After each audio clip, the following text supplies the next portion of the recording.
bienvenido a un video más de tu canal de YouTube, FNF Center, Centro de Desarrollo Humano.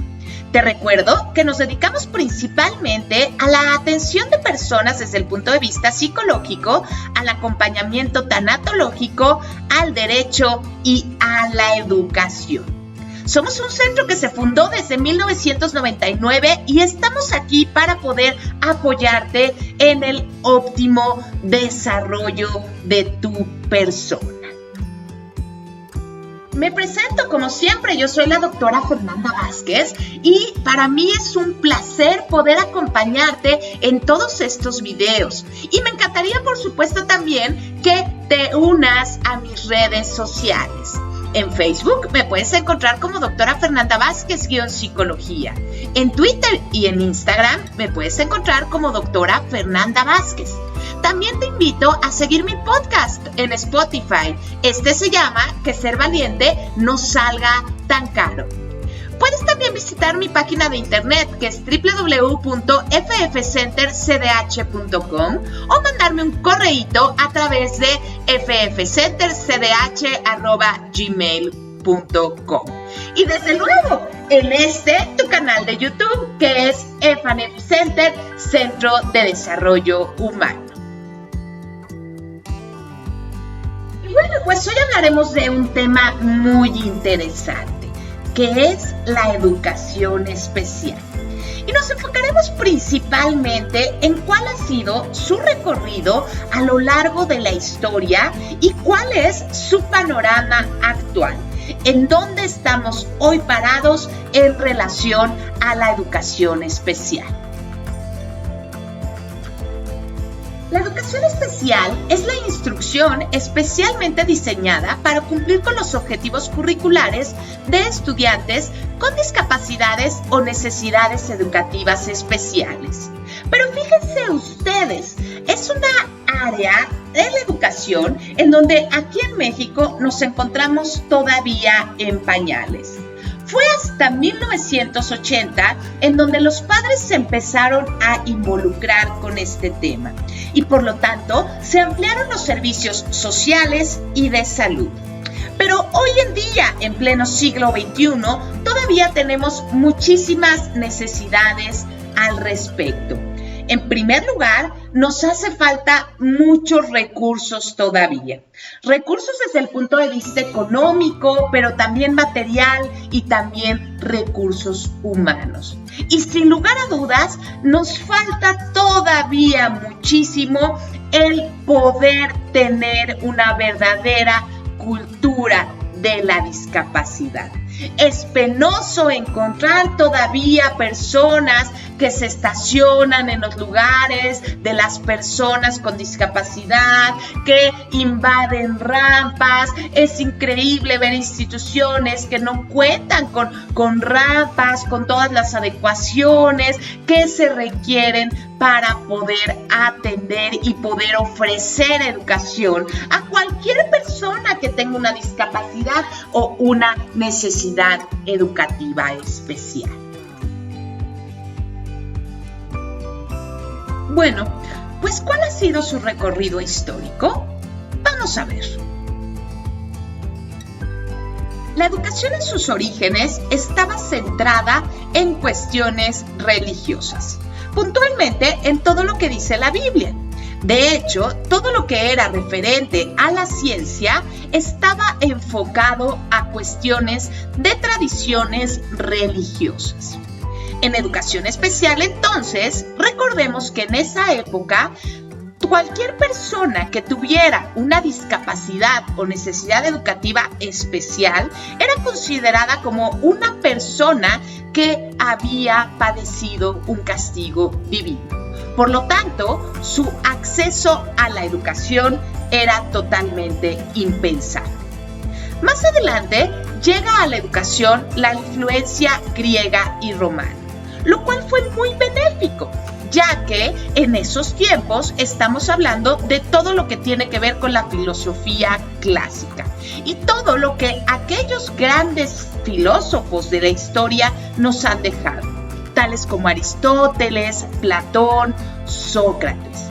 En este sentido, podemos decir que la educación tuvo un avance, sin embargo, no hablando de educación especial. Todas aquellas personas que tuvieran una discapacidad o necesidad educativa especial seguían sin la posibilidad de acceder a la educación. En la Edad Media se crean instituciones educativas un poco más formales. Sin embargo, a estas únicamente podían acceder las clases privilegiadas. Por lo tanto, nos topamos de nuevo con la dificultad para que aquella persona que tuviera alguna discapacidad o necesidad educativa especial pudiera tener este acceso a la educación. Y aquí no era una cuestión de clase o de no clase. En este sentido, era simplemente su condición. Más adelante, en el Renacimiento, la educación se llena de esta corriente humanista. Y entonces hay un enfoque mucho más puntual hacia las ciencias sociales. Esto también fue muy bueno para la educación, pero seguimos teniendo este obstáculo para que las personas con discapacidad o necesidad educativa especial pudieran acceder, aun cuando el humanismo y las ciencias sociales tomaban fuerza. En el siglo XVII hay un gran desarrollo de la ciencia. Esto también impactó de manera muy positiva a la educación. Y probablemente en este sentido ya se entendía que una persona con discapacidad o necesidad educativa especial no era una persona que hubiera tenido un castigo divino ni ninguna cuestión religiosa. Aquí la ciencia ya se da cuenta de esta situación, lo cual desde luego es un punto muy benéfico e importante para las personas con discapacidad. Sin embargo, todavía no podían acceder a la educación. Más adelante, en el siglo XVIII, se establece una educación 100% formal. Esto quiere decir que ya no solamente la educación estaba fundamentada en clases privilegiadas. En este sentido, la educación ya se daba a todos. Sin embargo, las personas con discapacidad o necesidades educativas especiales todavía no podían acceder a ella de una manera formal. Si bien es cierto que en esta época ya se empezaba a trabajar con niños a lo mejor que tuvieran una discapacidad y entonces sí había algunas adecuaciones, la formalidad en esta educación especial todavía no existía. En el siglo XIX, uno de los aspectos más importantes en relación a la educación fue la escolarización. Y aquí entonces ya se tomaba en cuenta el desarrollo del niño.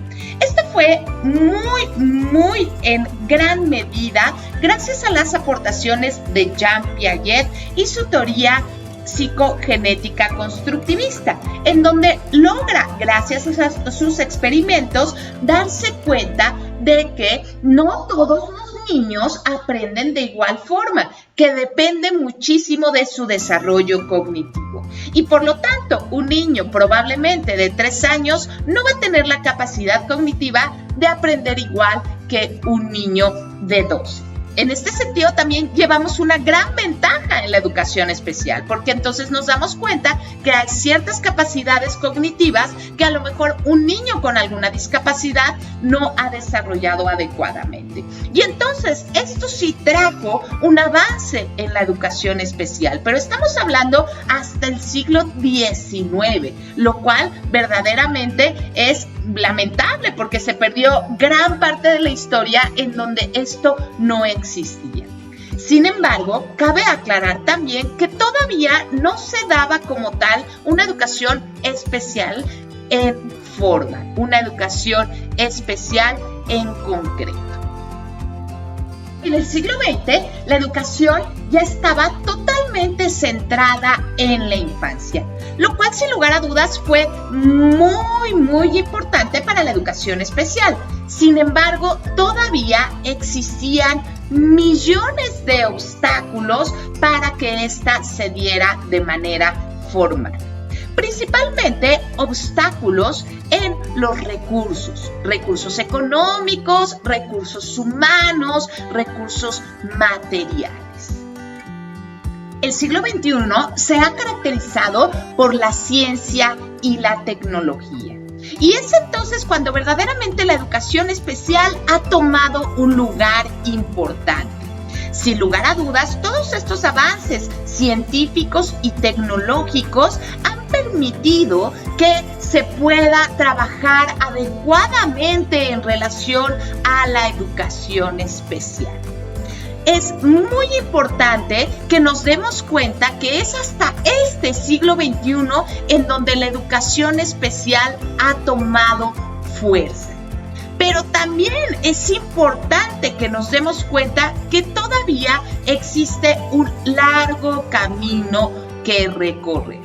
Si bien es cierto que la ciencia y la tecnología nos ha ayudado a comprender esta educación especial, nos ha ayudado a comprender las diferentes discapacidades y las diferentes necesidades educativas especiales, todavía nos falta camino que recorrer y todavía existen muchos obstáculos. Uno de los principales obstáculos que existen en la actualidad, cuando menos en nuestro país, que es México, es por un lado las cuestiones económicas y por otro lado los recursos humanos. Lamentablemente es poca la gente que se dedica a trabajar con esto de la educación especial. Y bueno, finalmente cabe también aclarar que es muy importante que nos demos cuenta que la educación en todos sentidos, desde luego, incluyendo la educación especial, no ha sido lo mismo antes de la pandemia por COVID-19 que después de la misma. La educación cambió y dio un giro de 360 grados y claramente todos estos aspectos tecnológicos han venido a cambiar la educación tal cual como la conocíamos. Por eso es muy importante que ahora, con toda esta automatización y todas las cuestiones científicas y tecnológicas que han avanzado después de la pandemia por COVID-19, se puedan también adecuar para las personas que tengan alguna discapacidad o necesidad educativa especial. Los primeros servicios que se ofrecieron para atender a las personas con discapacidad eran servicios de educación especial que eran llamados para retrasados o superdotados. Hoy en día cabe aclarar que la palabra retrasado ya no se utiliza. Cuando hablamos de una dificultad en el desarrollo cognitivo, estamos entonces frente a un retardo mental. La Comisión Nacional de los Derechos Humanos ya no permite el uso de la palabra retrasados. También cabe aclarar que a principios de la historia, todas estas personas que padecían esta discapacidad o cualquier discapacidad o cualquier necesidad educativa especial, se les dejaba muchas veces morir, porque acuérdense que, como comentábamos anteriormente, esto era como resultado de un castigo divino. En la Edad Media ya hubo un poco más de humanidad ante este sentido, sin embargo, todavía no había una verdadera cultura hacia la discapacidad. En el siglo XIX ya se fundaron, se formaron, se construyeron centros residenciales que atendían a estas personas con discapacidades. Y fue hasta el siglo XX en donde se hicieron centros especiales, pero la verdad es que solamente tenían acceso pocas personas. Y en estos centros especiales pues se generaban programas especiales.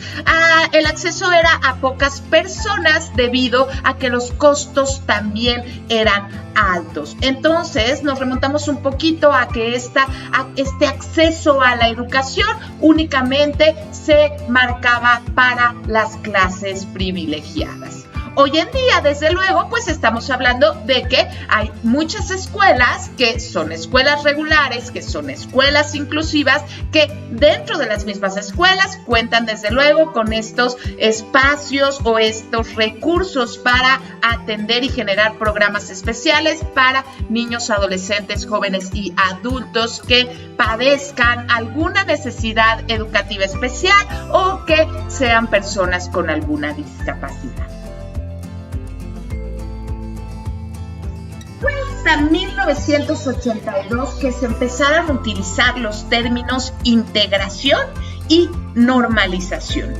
Pero es muy importante que también tengamos en cuenta que al utilizar estos términos no podemos dejar de lado hablar de lo que es la discriminación. Discriminación es la conducta que culturalmente ha sido fundada, es sistemática y socialmente extendida de desprecio contra una o varias personas. Cuando hablamos entonces de discriminación, pero también hablamos de integración y de normalización, entonces estamos poniendo el ojo sobre las desigualdades sociales. Esto quiere decir que estamos totalmente del otro lado de la moneda de la inclusión. Integración no es lo mismo que inclusión. Inclusión implica deshacernos de las desigualdades sociales y aceptar la diversidad. En este recorrido de la historia de la educación especial, cabe destacar que la psicología ha sido una de las disciplinas que también ha puesto interés en este tema.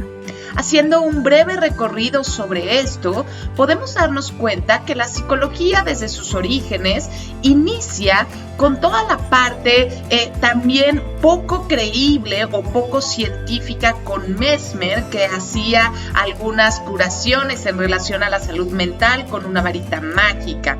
Posteriormente tiene mucha fuerza todo aquello que hablaba de la hipnosis. Más adelante en la historia surge el psicoanálisis, en donde tenemos como principales exponentes a Freud, que habla del inconsciente, y a Jung, en donde su principal aportación fue la teoría de los arquetipos. Más adelante, la psicología toma fuerza con el conductismo, en donde como máximos exponentes encontramos a Watson con los primeros experimentos y laboratorios, y también entre sus máximos exponentes encontramos a Pavlov y a Skinner. Más adelante surge el pragmatismo, en donde aquí como máximo exponente tenemos a William James, quien trabajó mucho desde este sentido práctico. Más adelante en la historia de la psicología encuentra esta parte o esta área en donde desarrollarse a través de la medicación, de los fármacos y posteriormente de la neuropsicología. Hoy en día encontramos dentro de la psicología muchas terapias alternas, muchas corrientes, inclusive aquellas que surgen más desde la espiritualidad, como lo es la meditación. Entonces, con base en lo anterior, podemos encontrar entre las primeras áreas de la psicología clínica, la laboral, las neurociencias, la psicología educativa, la psicología social, la psicología experimental y, sin lugar a dudas, toda la parte de la psicología que se dedica a la educación especial, misma que ya hemos recorrido su historia. Y es así como llegamos entonces al concepto de inclusión, que implica diversidad. Y si nos vamos a estas áreas que hemos mencionado, tanto de la educación como de la psicología, pues nos damos cuenta que la parte educativa, la parte de las neurociencias, la parte clínica, la parte social son de gran importancia para poder dar sentido a esta parte de la inclusión. Incluir implica diversidad Y cuando hablamos de diversidad, entonces estamos hablando de un todo. ¿Cuánta relevancia debe de tomar hoy el tema de la inclusión cuando en el contexto mundial actualmente 1 millón de personas viven con alguna discapacidad? Esto representa alrededor del 15% de la población mundial. Cuando hablamos de discapacidad, nos referimos a los diferentes tipos de discapacidad que existen, que son 5. La discapacidad visual, la discapacidad auditiva, la discapacidad cognitiva, la discapacidad psicosocial y la discapacidad física. De igual forma, cuando hablamos de inclusión, debemos considerar todas aquellas personas que tienen alguna necesidad educativa especial. ¿Esto qué quiere decir? Aquellas personas que requieren de algún tipo de apoyo para poder acceder a la educación. Y entonces nos damos cuenta, regresando a esta imagen que tenemos sobre la historia de la psicología, que es precisamente el área de la neuropsicología la que más énfasis pone en esta parte de la atención de personas con discapacidad o necesidades educativas especiales. Y sí, todavía falta un gran camino que recorrer en función a la cultura hacia la discapacidad. Sin embargo, cabe destacar que hoy en día en México existen muchas instituciones, muchas empresas y muchas escuelas que trabajan a favor de la educación especial, pero no solo de la educación especial, sino a favor de la inclusión. Así es que yo los invito a que se unan a esta cultura de inclusión, pero una inclusión verdadera, una inclusión a través de las acciones reales que promueven la diversidad y no solamente aquellas que son parte de una moda. Espero que este video les haya sido de muchísima utilidad. Estoy segura que si lo reprodujeron es porque tienen interés en esta parte de la inclusión y de la educación especial. Les recuerdo, como siempre, yo soy la doctora Fernanda Vázquez. Pueden encontrarme a través de mis redes sociales y me encantaría que se unieran a estas comunidades en Facebook. Me pueden encontrar como doctora Fernanda Vázquez _psicología en Twitter y en Instagram. Me pueden encontrar como doctora Fernanda Vázquez. También los invito a escuchar nuestro podcast en Spotify, el cual se llama Que ser valiente no salga tan caro. Suscribirse a este canal de YouTube, en donde podrán encontrar muchos videos de diferentes temas y que son temas muy interesantes. Y desde luego nuestra página de internet, que es www.ffcentercdh.com. Les agradezco muchísimo su atención y nos escuchamos en el próximo video. Hasta la próxima.